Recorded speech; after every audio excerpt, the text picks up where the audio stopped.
We recently reviewed a reduced B&O tax rate for newspaper printers and publishers.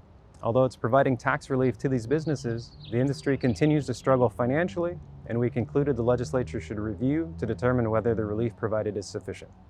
I'm Eric Whitaker, a research analyst with JLARC.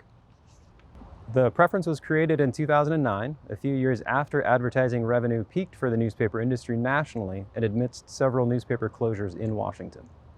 We estimate the beneficiary savings in the 2021-23 biennium are $823,000.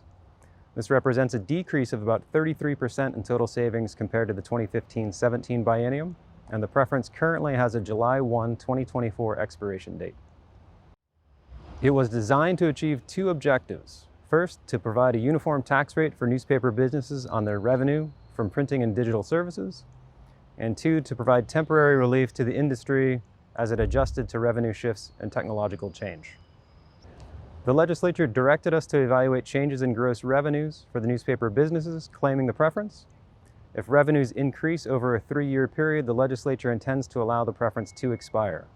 DOR tax detail shows that revenues decreased nearly 30% since 2015.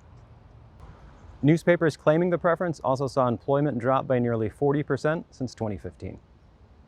Anecdotal evidence suggests that the ongoing COVID-19 pandemic may have contributed to additional financial instability and employment losses for Washington newspapers, but the full impact of the pandemic is currently unclear.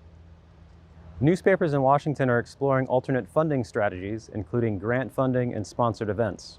For example, several newspapers are working with foundations and other groups to secure dedicated funding for investigative reporting.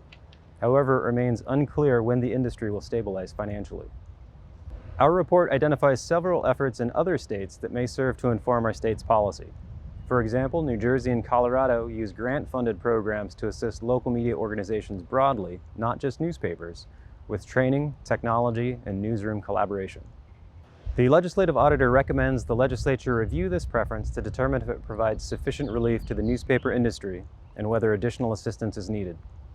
The preference has been in place for 12 years, and the industry continues to lose revenue and jobs. If the legislature is interested in helping the news industry more broadly, it should consider additional approaches.